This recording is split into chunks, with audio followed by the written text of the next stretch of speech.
కాదండి. నేను మిమ్మల్ని ఎలా చెప్పాలో తెలియటం లేదు. అయితే చెప్పదు.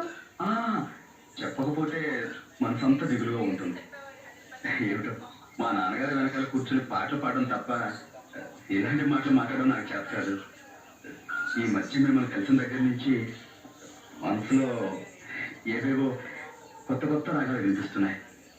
ఎప్పుడూ వినని రాగాలు, మధురమైనవి, లలితమైనవి. అవి అనురాగాలను తెచ్చుకోవడానికి నాకు ఎన్నాళ్ళు పట్టింది. ప్రేమ అంటే ఇదేనేమో. అంటే ఎప్పుడూ మిమ్మల్ని చూడాలనిపిస్తుంది. ఎందుకో మీ దగ్గరే గడపాలనిపిస్తుంది. లలిత రాగం నాకు ఎప్పుడు వినిపించినా మీ రూపమే నా కళ్ళ ముందు మెదులుతుంది. ఇవన్నీ చూస్తుంటే మరి మీరు నన్ను లేదా నాకు తెలుసు. ఇలాంటి ముఖ్యమైన నిర్ణయాలు తీసుకునేటప్పుడు మీరు బొమ్మ పొడుచు వేస్తాను. ఉండండి, మీ బదులు నేనే బొమ్మ పొడుచు వేస్తాను.